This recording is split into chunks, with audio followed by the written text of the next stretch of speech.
Wala rin naman akong perang pambili ng gas. Ano, fishball, oo nga.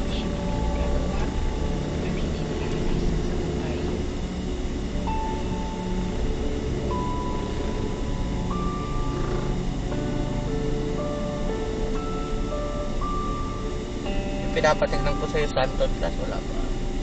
Mahal ka sa Pinala na, katano na. Tapos na? Diyos ko, tagal na nun, mami. Mahal kasi ng 300 sa Mercury.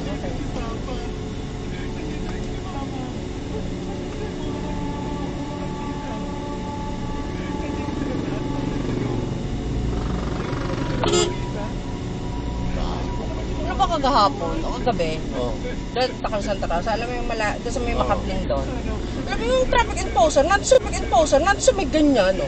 Eh, padaan kami ganyan, no?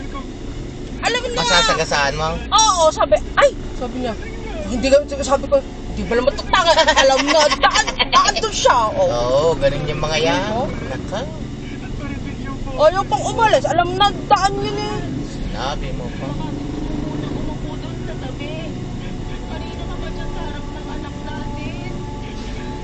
Hindi ka ba natututo? Alam na kasada eh, ayaw tumabay. Utang mo. Mahal, tama na. Wala na si Gabriel.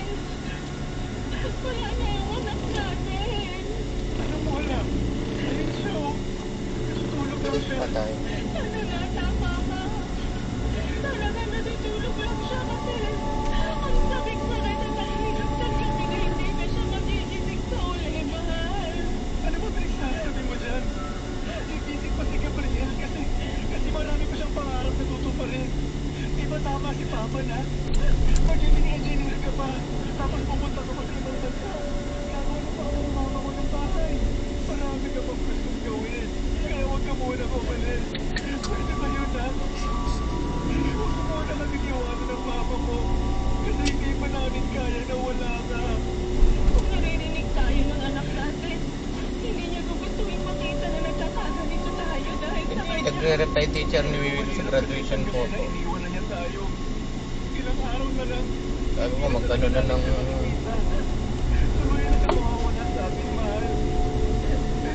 Bakit kasi kailangan pa niyang mawala? Kailangan ba talaga natin ito pagdaanan na paulit-ulit?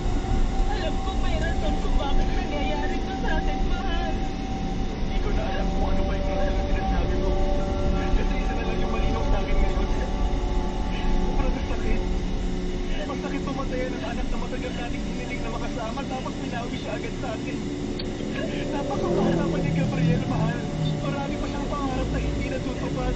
Marami pang magagandang bagay ang pwedeng mangyari sa kanya na hindi na magkakatotoo kasi wala na siya. Kung kami sana ako na lang yung pumalit sa kanya dyan, bakit hindi, di ba? Kasi ako matanda na ako. Marami na ako pinagdaanan. Kahit pa paano nagawa ko na yung mga gusto kong gawin sa buhay. Kinasal ako, naging tatay na ako. Sana pwedeng hilingin Ba't dito nagparada itong mga tarantado? anak natin. Walang maalinlangan kung ibigay yung buhay ko. Sarap pulingin ng mahal. Si Gabriel. Mahal, huwag mo naman sabihin yan. Alam na kalsado. Ako naman ang kaya alagaan ng anak natin. Sakaling ako yung mawala. Pero